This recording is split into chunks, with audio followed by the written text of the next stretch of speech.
What is going on, everyone, and welcome back to the Ghouls Gaming and Tech channel. Now, this can get very deep if I really want to.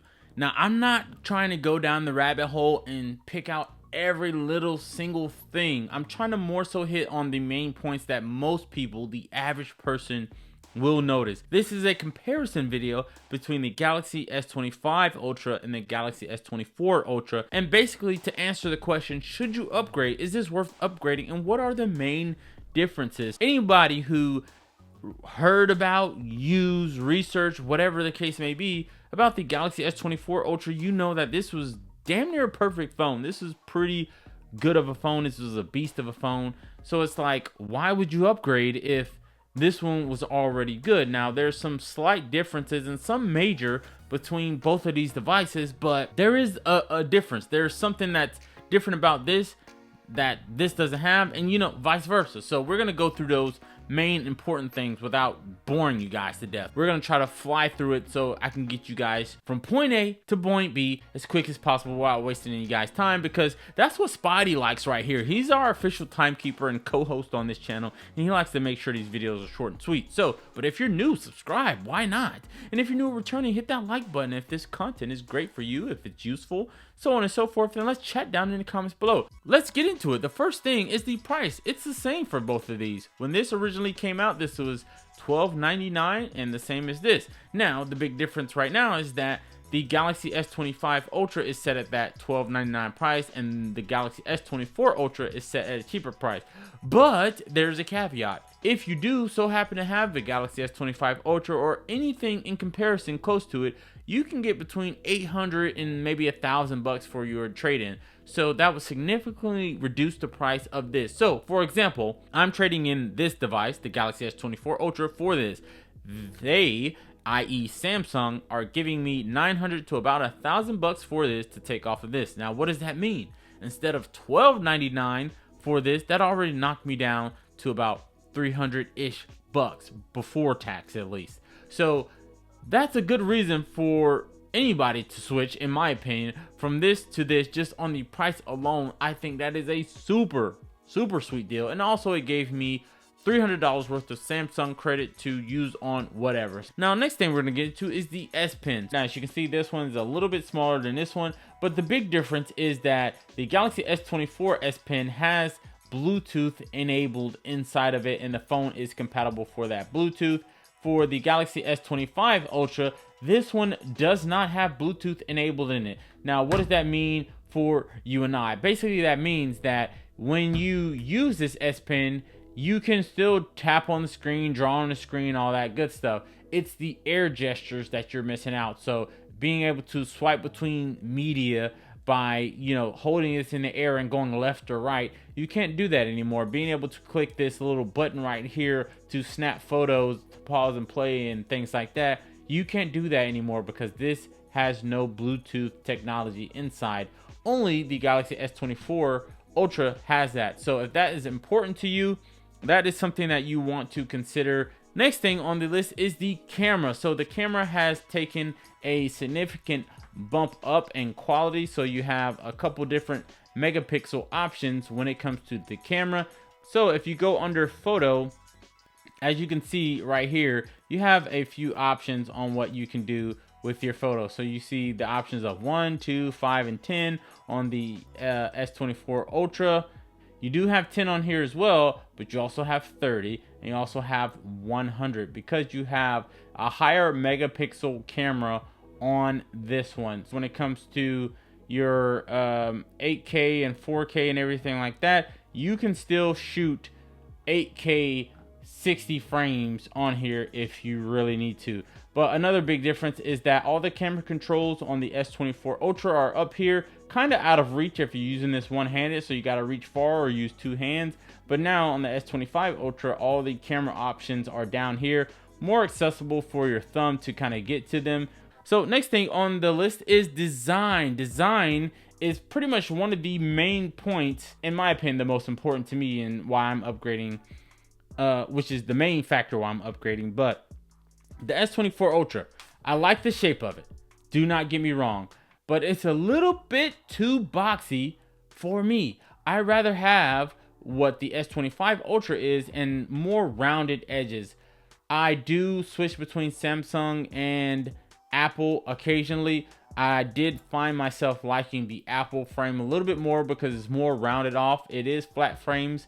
This is more square than the iPhone series, at least as of late. It is still those flat frames that the iPhone has, but you still have rounded corners right here. On the S24 Ultra, the corners are pretty much sharp, so when you're holding it, it more so digs into your palm. Not to say that this one doesn't do that, but it's a little bit more comfortable. And outside of that, the camera setup is pretty much the same as far as placement, but the aesthetics of it looks a little bit different. As far as the colorways, you can get different colors. Every year they offer different colors for their camera phones. Both matte backs on here, so you're not going to get much of any fingerprints.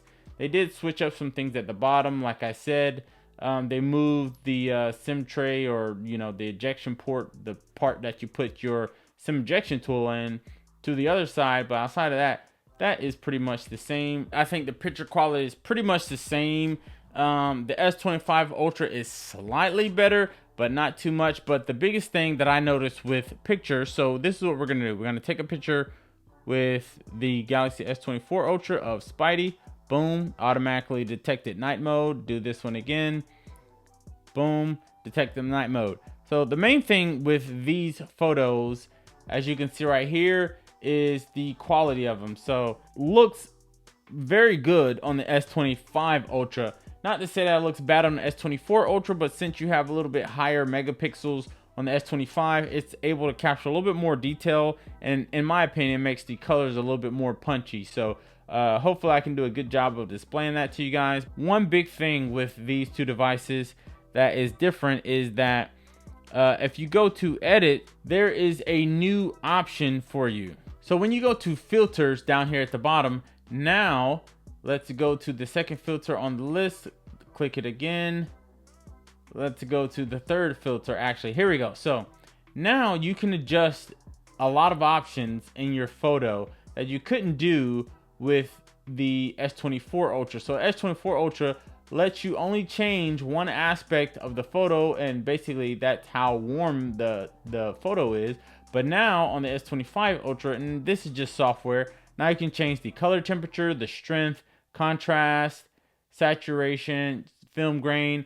Now you can change these individual things, so you can really customize the camera and the photos that you're using. It is a big difference right now, but the S24 Ultra should be getting that feature. All right, next thing on the list is the chip. This has the Snapdragon 8 Gen 3 chip, and this has the Snapdragon 8 Gen 3 chip as well, but this is the both of these are the Elite chips. This one is specifically meant for Galaxy, and what that really means is that this gets a upscaling or a little bit of boost in performance. It just makes for your animations and everything like that a little bit smoother. So let's click on a few apps. So yeah, it's a little bit different.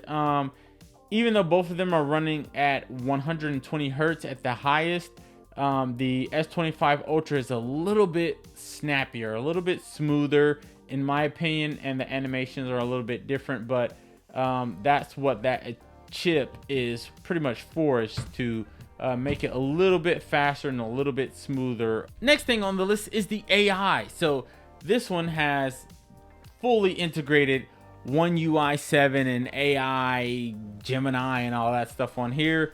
This one doesn't have One UI 7 yet, but it's supposedly supposed to be coming to the Galaxy S24 Ultra. So every feature that this one has, this one should be getting it as well. So things like the now bar, pretty much the dynamic island, basically. It kind of customizes your experiences and things like that, like daily news you might look at, your activity for the day. Certain features like that is what it has. And then even like circle to search, that's still on both of these devices. So if I hold the bottom on both of these, just a slightly different animation. With all that being said, there's a ton of AI features on here that I'm not going to really dig into too deep right now, because supposedly the Galaxy S24 Ultra is going to get that update. So it's no point in really comparing it if pretty much the problem is solved by just over the air software update. All right, next thing is the weight. So the Galaxy S25 Ultra is about 219-ish grams, which is a little bit lighter than this one. The Galaxy S24 Ultra slotted in at about 230 something grams. So